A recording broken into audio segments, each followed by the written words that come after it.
అవని stories. Anasuya, రోజా, అరవింద్ అవనికి మత్తుమందిస్తారు. అవని పరిస్థితి చూసి ముగ్గురు నవ్వుకుంటూ ఉంటుంటే అక్కడికి సురేష్ వస్తాడు. సురేష్ని చూడగానే అందరూ షాక్ అవుతారు. కాస్త టెన్షన్ పడుతూ ఉంటుంటే, ఏమైందమ్మా, ఏం జరిగింది? అవని అలా పడుకుందేంటి? తనకేమైంది? రే నాన్న, నీ భార్య గర్భవతి అయిందిరా. నేను నానమ్మను కాబోతున్నాను. ఈ విషయం డాక్టర్ వచ్చి చెప్పాడు. కాసేపు నా కోడల్ని విశ్రాంతి తీసుకొనివ్వండి. ఇప్పుడే ఇంజెక్షన్ వేసి వెళ్ళాడు. ఓ, ఎంత మంచి శుభవార్త చెప్పావమ్మా. నాకు చాలా సంతోషంగా ఉంది. అమ్మా, ఇక అవనికి ఏ ఇబ్బంది రాకుండా మనం చూసుకోవాలి. వీలైతే ఇంటి పనులు చేయటానికి ఒక పని మనిషిని పెట్టుకుందామమ్మా. తనిక జాగ్రత్తగా ఉండాలి కదా. రే అన్నయ్య, కాస్త దాచుకోరా. అప్పుడే నీకు కొడుకు పుట్టేసినట్లు పొంగిపోకు. వదినకి దిష్టి తగులుతుంది. అమ్మా, అన్ని మోహంచుడు ఎలా వెలిగిపోతుందో. నువ్వు అల్లర చేయక ఆపవే. వాడి సంతోషం ఆడిది. రే నాన్న, పని మనిషి ఏం అక్కర్లేదులే, నేనున్నానుగా, అన్ని చేసి పెడతా కదా. ఇప్పుడు నీ చెల్లెలు కూడా ఇంటికి వచ్చిందిగా, ఇంకా వాళ్ళ వదిని బాగా చూసుకుంటుందిలే. అవునవును. అమ్మా, చెల్లి, మీ ఇద్దరు ఉన్నారు కదా, నేను అసలు మర్చిపోయాను. అయినా ఇది ఇంత సడన్గా వచ్చిందేంటి? రోజా, ఏమైనా సమస్య? ఏ ఇబ్బంది లేదు కదా? నీ అత్తారింట్లో అంతా సవ్యంగానే ఉందా అని సురేష్ అడగ్గానే రోజా చాలా కోపంగా అనసూయ వైపు చూస్తుంది. రే నాన్న, అసలు అలసిపోయొచ్చు. కాస్త వెళ్ళి విశ్రాంతి తీసుకోరా. నేను తర్వాత చెప్తాను కదా. ఈలోపు నీ భార్య కూడా నిద్ర వేస్తుంది. ఆ తర్వాత తనివి తీరా అవనితో మాట్లాడుకోవచ్చు. ఇప్పుడు ముందు పద, కాస్త తినడానికి ఏదైనా పెడతాను అంటూ అనసూయ తన కొడుకు సురేష్ని తీసుకుని వెళ్తుంది. సురేష్ వెళ్లిన తర్వాత రోజా కోపంతో రగిలిపోతుంది. చూసారా నాన్న, వాడంత సంతోషంగా ఉన్నాడో. ఇక దీంతో మాట్లాడిన తర్వాత వాడికి 1000 రెట్లు బలం వస్తుంది. అత్తారింటి నుంచి ఎందుకు వచ్చిందని అడిగాడే తప్ప నువ్వు సంతోషంగా ఉన్నావా అని నన్ను అడగలేదు. ఇక రేపొద్దున వాడికి పిల్లాడు పుడితే ఆ తర్వాత పట్టించుకోడు కదా అంటూ రోజా బోరున ఏడుస్తుంది. అరవింద్ తన కూతుర్ని ఓదార్చుతాడు. ఆ తర్వాత మధ్యాహ్నం అవుతుంది. అవనికి మెలకు వస్తుంది.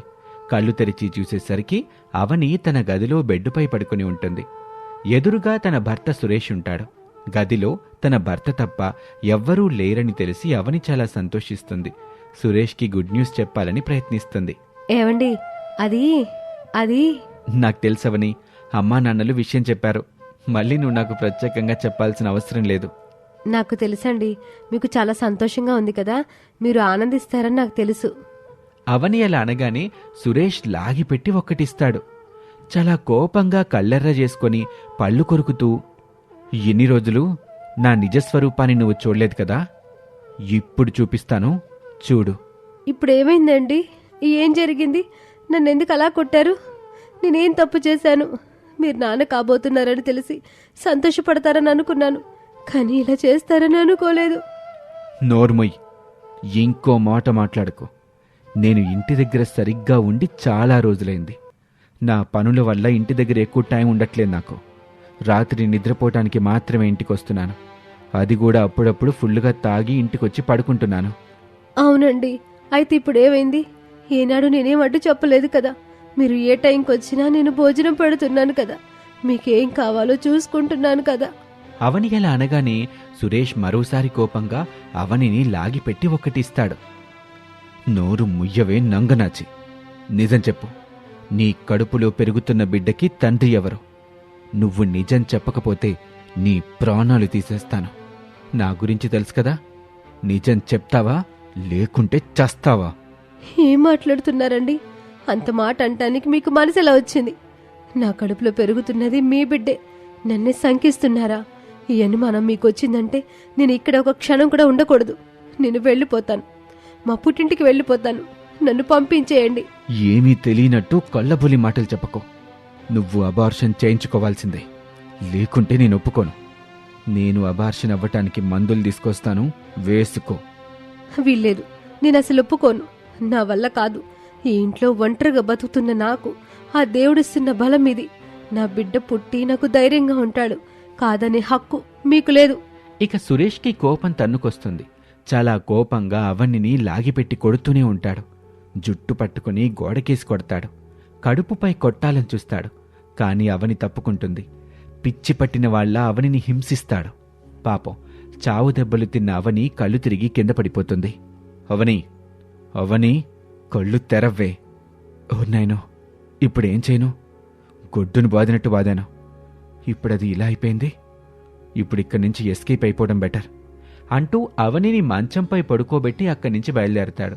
గదిలో నుంచి బయటకొచ్చి హడావిడిగా వెళ్తుంటే అనసూయ ఆపుతుంది.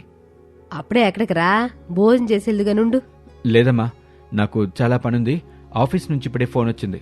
నేను అర్జెంటుగా వెళ్ళాలి. అవునా, సర్లే అయితే బయట ఎక్కడైనా తిను, తినకుండా మాత్రం ఉండబాక. ఇంతకీ కోళ్ళు ఏం చేస్తుంది? కోడలు అన్న మాట వినబడగానే సురేష్కి కాళ్ళాగలేదు. ఏదో తప్పు చేసిన వాళ్ళ టెన్షన్ పడిపోతూ ఉంటాడు. కాళ్ళు చేతులు వణుకుతూ ఉంటాయి. అనసూయ చెప్తుంది వినపడదు. ఆ తర్వాత అనసూయే సురేష్ భుజం తట్టి, ఏవైందిరా నీకు? ఏదో పరధ్యానంలో ఉన్నావేంటి? ఏవైంది నీకు? నేనేం అడిగాను?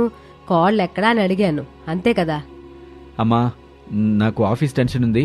నేను త్వరగా వెళ్ళాలి. అవని మంచంపై పడుకునుంది, ఇంకా నిద్ర లేవలేదు. మీరే వెళ్ళి తనని చూసుకోండి అంటూ సురేష్ ఏదో ఒకటి చెప్పి దొంగతనం చేసి తప్పించుకున్న వాళ్ళ అక్కడి నుంచి హడావుడిగా వెళ్ళిపోతాడు. సురేష్ వెళ్ళిన తర్వాత అనసూయ దగ్గరికి రోజా వస్తుంది. ఏంటమ్మా, నీ కొడుకేదో హడావుడిగా వెళ్తున్నట్టున్నాడు. పాపమాడికి ఆఫీస్ టెన్షన్ ఎక్కువ అయిపోతుందంట. అర్జెంటుగా ఎక్కడికి వెళ్తున్నాడు. ఇంతకీ ఆ మహారాణి గదిలో నుంచి బయటకు వచ్చేట్లు కనిపించడం లేదే. అవతల నాకు బాగా ఆకలిస్తోంది. పదండి, ఆవిడ గారిని నిద్రలేపుదాం అంటూ ఒక బకెట్ నిండా నీళ్లు తీసుకుని అవని గదిలోకి వెళ్తారు.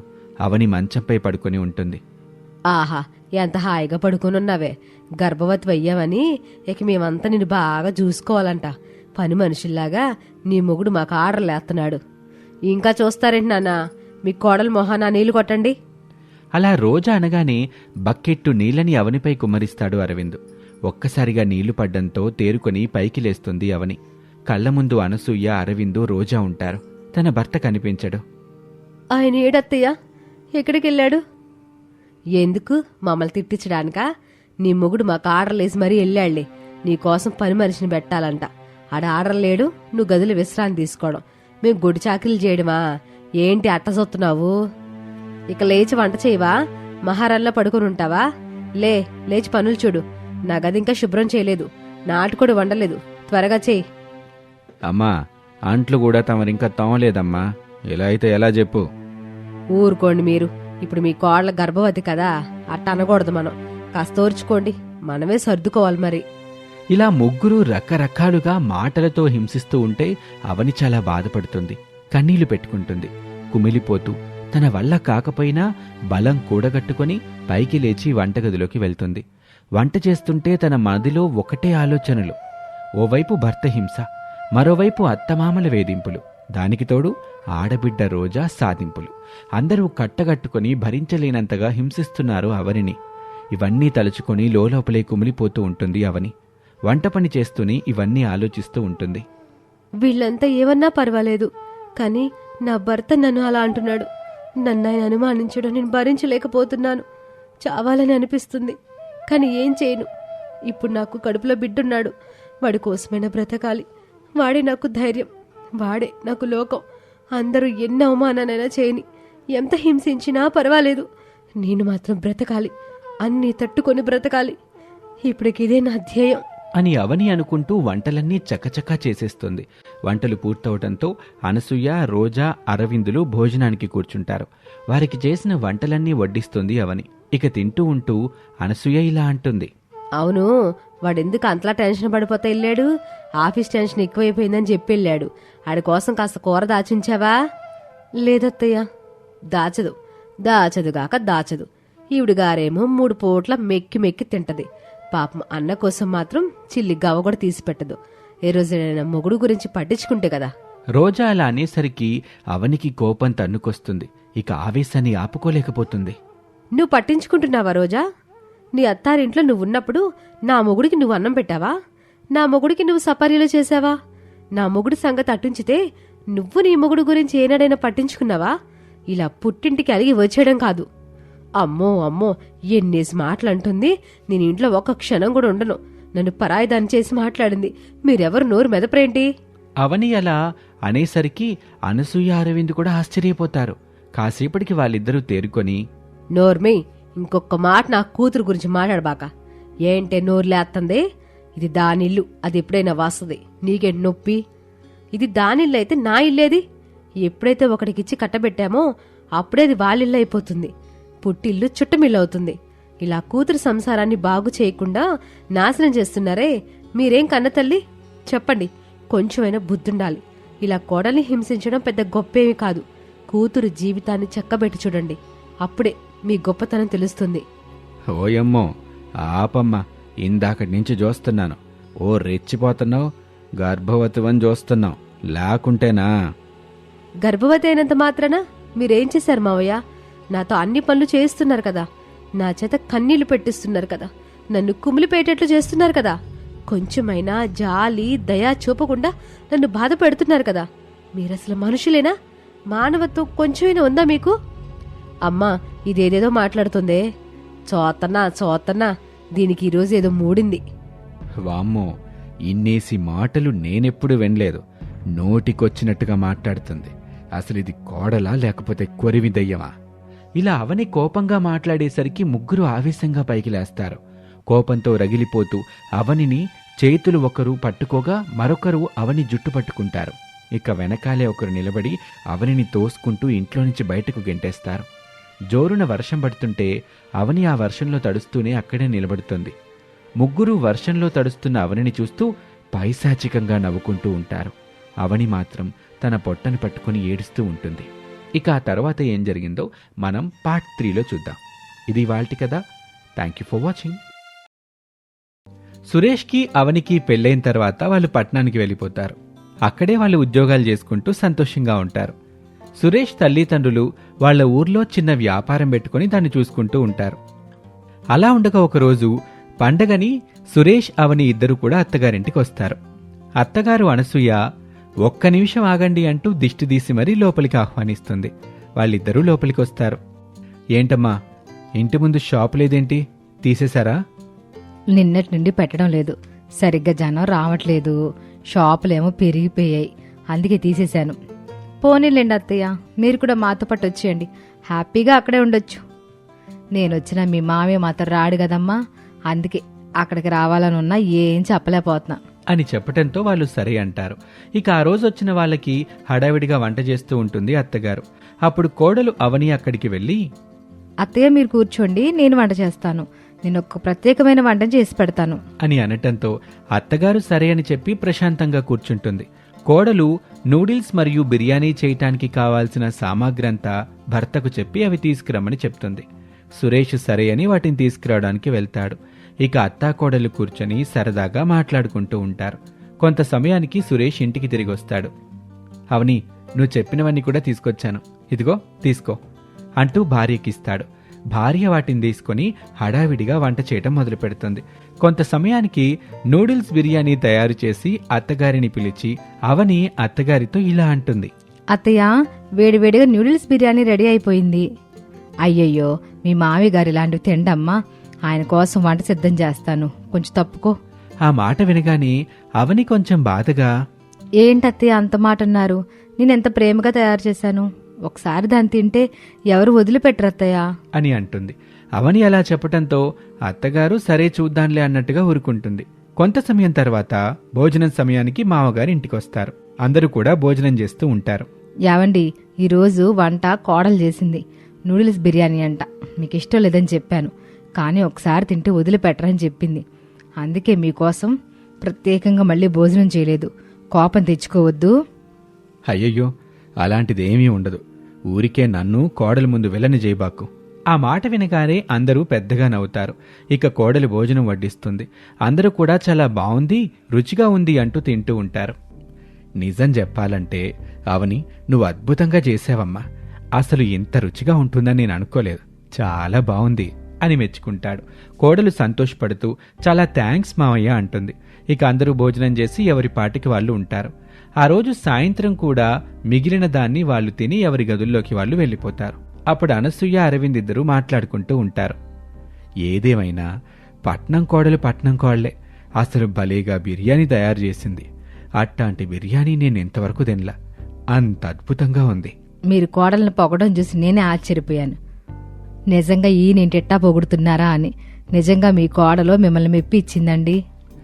2 రోజుల తర్వాత మళ్ళీ ఇదే జయించు కోడలతో అని అంటూ విశ్రాంతి తీసుకుంటాడు. ఆ రోజు గడిచిపోతుంది. ఆ మరుసటి రోజు ఉదయం కోడలు పనిచేస్తూ ఉంటుంది. అత్తగారు ఆమె దగ్గరికి వెళ్ళి, నీకెందుకమ్మా శ్రమ, నువ్వెళ్ళి కూర్చో, నేను చేస్తా గాని. నేను చేయక ఈ పనులన్నీ ఎవరు చేస్తారత్తయ్య చెప్పండి? అత్త మామయ్యకి సేవ చేసుకునే భాగ్యం దొరకడం అదృష్టం. మేం పట్నంలో ఉంటే అదృష్టాన్ని నేను కోల్పోతాను. ఇలా అయినా చేసుకునివ్వండి అని అనటంతో అత్తగారు చాలా సంతోషపడతారు. ఇక రోజులు గడుస్తూ ఉన్నాయి. వాళ్ళున్న 2 వారాలు కూడా వారంలో 3 సార్లు మామయ్య కావాలని కోడలి చేత నూడిల్స్ బిర్యానీ తయారు చేయించుకొని మరి తింటూ ఉంటాడు. ఇక ఒకరోజు కోడలు ఊరికి వెళ్ళబోతూ ఉండగా, మీరు ఈ రోజు ఊరికి వెళ్తున్నారు కదమ్మా, మీ మామయ్యకి బిర్యానీ చేసి పెట్టు, ఫ్రిడ్జ్లో పెట్టుకుని 2 రోజులు తింటాడంట. ఆ మాటకి అవని నవ్వుతూ సరే అంటుంది. ఆమె వంట సిద్ధం చేస్తుంది. అందరూ కూడా భోజనం చేస్తారు. కొంత సమయం తర్వాత ట్రైన్కి టైం అవుతుందని భార్యాభర్తలిద్దరూ బయలుదేరతారు. వాళ్ళతో పాటు వాళ్ళిద్దరు కూడా ట్రైన్ ఎక్కించడానికి వస్తారు. అత్తగారు మామగారు జాగ్రత్తలు చెప్పి వారిని పంపిస్తారు. రైలు వెళ్ళిపోతుంది. అరవింద్ దంపతులిద్దరూ కూడా ఇంటికి తిరిగొస్తారు. ఇంటికి తిరిగొచ్చిన దగ్గర నుంచి అరవింద్ ఆలోచిస్తూనే ఉంటాడు. అత్తగారు అది చూసి, ఏంటండి ఏదో దీర్ఘంగా ఆలోచన చేస్తున్నారు? కోడలు చేసిన బిర్యానీ మనం తయారు చేసి ఇక్కడ అమ్మితే కొత్తగా ఉంటుంది కాబట్టి జనాలు కొనడానికి ఇష్టపడతారు. మనకు కూడా వ్యాపారం సాగుతుందిగా. సాగుతుంది. వ్యాపారం బాగుంటుందని వ్యాపారం మొదలెట్టిచ్చారు. ఆ వ్యాపారం కాస్త ఎక్కడేసిన గొంగల్లాగా అక్కడే ఉంది. ఇట్లాంటి ఆలోచనలు మానుకోండి అని గట్టిగా అంటుంది. కానీ అతను మాత్రం అస్సలు ఆ మాట పట్టించుకోలేదు. మరుసటి రోజు ఉదయం కోడలికి ఫోన్ చేస్తాడు. అమ్మా, నేను కొత్తగా వ్యాపారం పెట్టాలనుకుంటున్నాను తల్లి. నువ్వు చేసావే నూడిల్స్ బిర్యానీ, దాంతో ఈసారి నా అదృష్టం పరీక్షించుకుంటాను. అదెట్ట తయారు చేయాలో చెప్తావా తల్లి? ఆ మాట వినగానే కోడలు, సరే మావయ్య చెప్తాను, రాసుకోండి అంటుంది. ఇక దాన్ని తయారు చేసే విధానం అంతా చెప్తుంది. అతను అదంతా రాసుకొని ఆ మరుసటి రోజు ఇంట్లో ప్రయత్నిస్తాడు. దాన్ని భార్యకు పెడతాడు. అది తిన్నాక అనసూయ, ఇది గనక ఎవరికన్నా పెడితే తూ అని మోఖం మీద ఊసెళ్తారు. మీ వల్ల కాదు గాని మీరు వదిలేయండి అని అంటుంది. అయినా సరే అరవింద్ అస్సలు వినలేదు. అది బాగా కుదిరేంత వరకు చేస్తానని చెప్పి పదే పదే తయారు చేస్తూనే ఉంటాడు. అవసరమైతే కోడలికి ఫోన్ చేసి మరీ ఆమె సహాయం తీసుకొని మరీ ప్రయత్నం చేస్తూ ఉంటాడు. ఇక చివరిగా తన ప్రయత్నం ఫలిస్తుంది. అది చాలా అద్భుతంగా ఉంటుంది.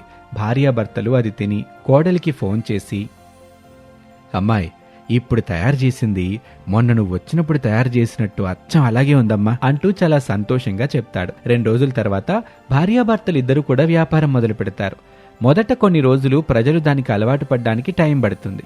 కానీ అది తిన్న తర్వాత ఎవ్వరూ వదిలిపెట్టలేదు. అందరూ కూడా ఎగబడి తినేవాళ్ళు. ఆ విధంగా కొన్ని రోజులకే వాళ్ళ వ్యాపారం బాగా డెవలప్ అవుతుంది. వాళ్ళు అనుకున్న విధంగా వ్యాపారం ముందుకు సాగిపోతూ ఉంటుంది. అప్పుడు అరవింద్ కోడలికి ఫోన్ చేస్తాడు. అమ్మా, చాలా అద్భుతంగా ఉంది తల్లి నువ్వు నేర్పించిన ఈ నూడిల్స్ బిర్యానీ. జనాలు మన దగ్గర విపరీతంగా కొంటున్నారు. నా బిజినెస్ ముందుకు సాగడానికి కారణం మాత్రం నువ్వే తల్లి. నీకు నేను రుణపడి ఉంటాను. ఆ మాటలు విన్న కోడలు, అదేంటి మావి ఎలా అంటారు? మనలో మనకి రుణపడ్డం ఏంటి? మీరు సంతోషంగా ఉంటేనే కదా మేం కూడా సంతోషంగా ఉంటాం అని అంటుంది. ఆ విధంగా పట్నం కోడలు చేసిన రెసిపీ పల్లెటూరి వాళ్ళకి నచ్చటంతో అందరూ కూడా అరవింద్ని పొగుడుతూ ఆ బిర్యానీ తీసుకెళ్తూ సంతోషంగా తింటూ వాళ్లకు లాభాలు తెచ్చిపెడుతూ ఉంటారు. ఇక వాళ్ళకి అసలు తీరికనేదే ఉండదు. వ్యాపారం బాగా సాగటంతో మరికొందరు మనుషుల్ని కూడా పెట్టించుకొని వ్యాపారం చేస్తూ ఉంటారు. అప్పుడు కోడలికి ఒక ఆలోచన వస్తుంది. ఆమె తన భర్తతో, ఏవండి, మనం కూడా మీ నాన్న వాళ్ళు వ్యాపారం చేస్తున్నట్టు ఇక్కడ కూడా వ్యాపారం చేద్దామండి. మన అదృష్టం బాగుంటే వ్యాపారం బాగా సాగుతుంది. మనం కూడా 4 రూపాయలు వెనకేసుకోవచ్చు. అందుకు భర్త కూడా సరే అంటాడు. వీలు చూసుకొని అవని కూడా వ్యాపారం మొదలు పెడుతుంది. ఆమె బిజినెస్ కూడా చాలా బాగా సాగుతూ ఉండడంతో చాలా సంతోషపడుతూ తన వ్యాపారాన్ని చూసుకుంటూ ఉంటుంది. వాళ్ళ అత్తామామ వాళ్లకు ఫోన్ చేసి వాళ్ళ వ్యాపారం గురించి చెప్పి తను చాలా సంతోషపడుతుంది. అదంతా విన్న వాళ్ళు కూడా చాలా సంతోషపడతారు. బాగా డబ్బు సంపాదించండమ్మా, అందరం కలిసి ఒకచోటే పెద్ద ఇల్లు కట్టుకొని కలిసి ఉండొచ్చు, అక్కడే వ్యాపారం కూడా చేసుకోవచ్చు అని అరవింద్ అంటాడు. ఆమె తప్పకుండా అంటుంది. ఆ విధంగా వాళ్ళ వ్యాపారాలు వాళ్ళు చేసుకుంటూ డబ్బు సంపాదిస్తూ ఉంటారు. ఇలా కొన్ని రోజులు గడిచాయి. కొన్ని రోజుల తర్వాత అవని సురేష్తో ఇలా అంటుంది. ఏవండి, ఇప్పుడు మనం డబ్బు బాగా సంపాదిస్తున్నాం కదా, మామయ్య వాళ్ళ వ్యాపారం కూడా బాగా సాగుతుంది. వాళ్ళక్కడ మనం ఇక్కడ అసలు బాగాలేదు. మనం కూడా ఊరికి వెళ్ళిపోయి ఇక్కడ ఒక బ్రాంచ్ లాగా ఏర్పాటు చేసుకుందాం. మన ఊరి పక్క ఊర్లో మనం ఇంకొక బ్రాంచ్ని ఓపెన్ చేద్దాం. అప్పుడు రోజు వెళ్ళి రావచ్చు. అందరం కలిసి ఉండొచ్చు. ఏమంటారు? బానే ఉంది. మరి ఉద్యోగాల సంగతి? మీకు శాలరీ 30,000 వస్తుంది, మనకి నెలకి 3 లక్షలు వస్తున్నాయి. 30,000 కావాలా 3 లక్షలు కావాలా మీరే తెలుసుకోండి. సరే అయితే నువ్వు చెప్పినట్టుగానే మనం మన ఊరికి వెళ్ళిపోదాం. వర్క్ ఫ్రమ్ హోమ్ ఇచ్చాడంటే నేను వర్క్ ఫ్రమ్ హోమ్ చేసుకుంటూ బిజినెస్ స్టార్ట్ చేస్తాను, లేదంటే నేను కూడా మొత్తంగా బిజినెస్లోకి దిగిపోతాను అని అంటాడు. ఆ మాట వినగానే ఆమె కూడా చాలా సంతోషపడుతుంది. ఇక అక్కడున్న హోటల్లో కొంతమంది పని వాళ్ళని పెట్టి నమ్మకంగా ఉండేందుకు మరొకరిని పెడతారు. ఆ తర్వాత ఇంటికి రావటంతో సురేష్ తల్లిదండ్రులు వాళ్ళని చూసి ఆనందిస్తారు. అవని జరిగిన విషయం అంతా చెప్తుంది. అందుకు వాళ్ళు మరింత సంతోషపడుతూ అందుకు తగ్గ ఏర్పాట్లు మొదలు పెడతారు. రోజులు గడుస్తూ ఉంటాయి.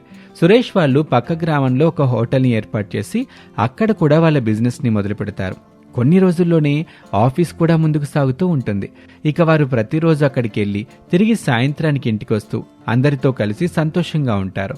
కొన్ని రోజుల తర్వాత వాళ్ళు అనుకున్నట్టుగానే ఒక పెద్ద ఇంటిని ఏర్పాటు చేసుకుంటారు. అందరూ ఉమ్మడి కుటుంబంలో కలిసి సంతోషంగా జీవిస్తూ ఉంటారు.